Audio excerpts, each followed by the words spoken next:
Hello everyone, this is Rakhi Rajawat and welcome back to my YouTube channel. तो guys, मैंने आपको पिछले वीडियो में हेलो एल्केन हेलो एरिन की नेम रिएक्शंस बताई थी। इस वीडियो में भी हम देखेंगे अल्कोहल, फिनॉल एंड ईथर की जो नेम रिएक्शंस है, किस चैप्टर से कितनी नेम रिएक्शंस हैं, तो आप एसोसिएट करके अच्छे से लर्न कर पाओगे। तो शुरू करने से पहले अगर आप इस चैनल पर नए हैं तो प्लीज़ सबसे पहले चैनल को सब्सक्राइब करें। So let's without wasting time let's get start. तो हम सबसे पहले देखेंगे अल्कोहल, फिनॉल एंड ईथर की नेम रिएक्शंस। और सबसे पहली रिएक्शन है कोल्बे रिएक्शन। ये इसको कोल्बे श्मिट के नाम से भी जानी जाती है ये। तो लेट्स सी, इसमें वही सोडियम फिनॉक्साइड लेंगे हम। सोडियम फिनॉक्साइड, तो ये हो गया सोडियम फिनॉक्साइड। ये बनता है फिनॉल और सोडियम हाइड्रोक्साइड की रिएक्शन से। और साथ ही इसमें लेंगे कार्बन डाइऑक्साइड गैस।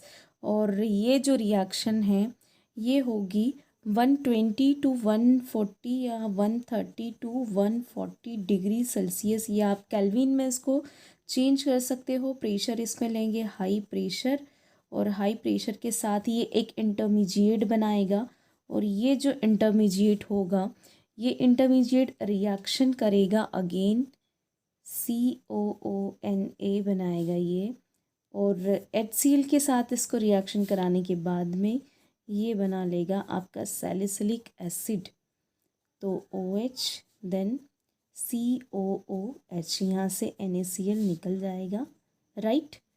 तो ये हो गया आपका सैलिसिलिक एसिड, ठीक है। तो ये हो गई कोल्बे रिएक्शन। सीधी सी बात है, सोडियम फिनॉक्साइड के साथ कार्बन डाइऑक्साइड की रिएक्शन करवानी है आपको। ऑर्थो पोजीशन पर क्या लगा देना है, कार्बोक्सिलिक ग्रुप लगा देना है। तो ये हो जाएगी आपकी कोल्बे रिएक्शन। और इसको सैलिसिलिक एसिड भी बोलते हैं। तो कोल्बे रिएक्शन में सैलिसिलिक एसिड बनता है, इंटरमीडिएट बनता है, अगेन एसिड के साथ रिएक्शन कराने पर सैलिसिलिक एसिड बन जाता है, राइट। दूसरी रिएक्शन है जो बहुत ज़्यादा पूछी जाती है and that is the Reimer Tiemann reaction. Reimer Tiemann reaction direct name से भी आती है। ये आपको पता ही है कि कभी रिएक्टेंट दिया हुआ रहता है, प्रोडक्ट को पूछते हैं। ये जो रीमर टेमन रिएक्शन है अगेन फिनॉल की रिएक्शन है। और फिनॉल जो है वो रिएक्शन करता है क्लोरोफॉर्म से। तो CHCl3 फिनॉल की रिएक्शन करेंगे क्लोरोफॉर्म से इन प्रेजेंस ऑफ KOH। और ये बना लेगा, दोनों सेम रिएक्शन तो होती है। ये फिनॉल, ये एल्डिहाइड फंक्शनल ग्रुप यहाँ पर आ जाएगा। आपको यहाँ से एल्डिहाइड फंक्शनल ग्रुप यहाँ लगा देना है। तो ये हो जाएगी आपकी रेमर टेमन रिएक्शन। सिंपल एक स्टेप में आपको अगर ये रिएक्शन आती है, इस तरीके से आपको रिएक्शन करनी है। फिनॉल देन क्लोरोफॉर्म, KOH की प्रेजेंस में रिएक्शन होगी। तो OH CHO, ऑर्थो पोजिशन पर CHO, इसको बोलते हैं salicylaldehyde. Salicylaldehyde, salicylic acid and salicylaldehyde, दोनों में आप देखो डिफरेंस क्या, फंक्शनल ग्रुप यहाँ कार्बोक्सिलिक एसिड है और यहाँ एल्डिहाइड है। तो ये डिफरेंस होता है कि इसमें कोल्बे रिएक्शन में और रेमर टेमन, दोनों फिनॉल की रिएक्शन से एक कार्बन डाइऑक्साइड के साथ होती है और एक क्लोरोफॉर्म के साथ होती है। नेक्स्ट वन हम देख लेते हैं कपलिंग रिएक्शन। तो ये जो कपलिंग रिएक्शन है, कपल्ड होता है बेंजीन डाईएजोनियम क्लोराइड। तो बेंजीन डाईएजोनियम क्लोराइड आप लोगे, जिसको हम N2Cl, N2+Cl- benzene diazonium chloride की रिएक्शन अगेन होगी किससे, फिनॉल से। फिनॉल से रिएक्शन करेंगे हम इसकी। मैंने इसको थोड़ा सा ऐसा लिख लिया, यहाँ से Cl जाएगा और यहाँ से जाएगा H। तो ये H और ये Cl, HCl निकल जाएगा। और यहाँ हम देखेंगे ये रिएक्शन होती है NaOH, ठीक है, NaOH के साथ। तो सॉरी, इस रिएक्शन को अगर हम देखें तो ये इस तरीके से होती है। ये आपका यहाँ से Cl निकला, तो यहाँ पर मैं ऐसे लगा देती हूँ N2।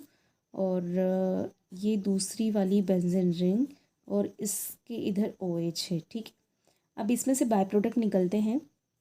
ये Cl निकलता है, यहाँ से H, यहाँ से Na, तो NaCl निकल जाएगा और OH और H H2, तो माइनस NaCl एंड H2O निकलता है, ठीक है। तो benzene diazonium chloride then phenol, इसकी रिएक्शन होगी NaOH के साथ। तो ये बना लेगा, ये हम जिसको कपल्ड बोलते हैं, ये कपलिंग रिएक्शन जो कि एक डाई होती है, ये बनता है। और साथ में क्या निकल जाता है, NaCl और H2 निकल जाता है। तो this is the coupling reaction, ठीक है। विलियमसन सिंथेसिस रिएक्शन सबने पढ़ी होगी। ईथर को बनाने की एक मेथड होती है और विलियमसन सिंथेसिस रिएक्शन में क्या करना होता है हमको, हम करवाते हैं सोडियम एथॉक्साइड की रिएक्शन C2H5ONa, सोडियम एथॉक्साइड की रिएक्शन करवाएंगे हम अल्काइल ब्रोमाइड से या इथाइल ब्रोमाइड से C2H5Br, ठीक है। यहाँ से ये बॉन्ड टूटेगा, यहाँ से ये बॉन्ड, तो Na और Br निकल जाएगा और ये आपस में क्या होंगे, जुड़ जाएंगे, तो ये बना लेगा ether C2H5O, C2H5 di ethyl ether बोलते हैं इसको, और ये NaBr निकल जाता है, राइट। तो C2H5O C2H5 plus NaBr। Williamson synthesis reaction में क्या बनता है, ईथर बनता है, डाई इथाइल ईथर। हमने सोडियम एथॉक्साइड लिया और इथाइल ब्रोमाइड लिया, ये बॉन्ड टूटेगा, ये टूटेगा, NaBr अलग हो जाएगा और जो बनेगा आपको मिलेगा ether di ethyl ether, right. Last वाली है शॉर्टन बोमन रिएक्शन। तो ये शॉर्टन बोमन रिएक्शन में हमने लिया phenol OH plus benzoyl chloride C6H5COCl, वही एसिटिल क्लोराइड, तो ये बेंजोइल क्लोराइड होता है, राइट। ये भी होता है एक्वस NaOH की प्रेजेंस में। एक्वस NaOH होता क्या है, ये बॉन्ड ब्रेक होता है तो ये Cl और यहाँ से क्या निकलता है H, तो HCl इसमें से अलग हो जाता है और ये जो प्रोडक्ट बनेगा जो हमको मिलेगा वो होगा, यहाँ पर O बचा है O, देन यहाँ से CO then C6H5। So let's see C6H5 COO C6H5, तो ये ईस्टर बन रहा है भाई, ईस्टर बन रहा है, ये बन रहा है, फॉर्मूला हो रहा है C6H5COO C6H5, ठीक है। तो ये इस टाइप से RCOOR, जैसे ये एलिफेटिक है, ये एरोमेटिक ईस्टर है, ठीक है। तो ये बन रहा है। तो ये हो गई शॉर्टन बोमन रिएक्शन, बहुत ईजी है, आप वे में याद रख सकते हो इसको। तो ये रिएक्शंस हो गई 5 रिएक्शन, और ये जो पांचों रिएक्शन हैं ये आती है name reaction alcohol phenol and ether में। Kolbe reaction, Reimer Tiemann reaction, coupling reaction, Williamson synthesis reaction जिसमें ईथर बनता है, and last one is a Schotten Baumann reaction, ठीक है, जिसमें ईस्टर बनता है एरोमेटिक, ठीक है।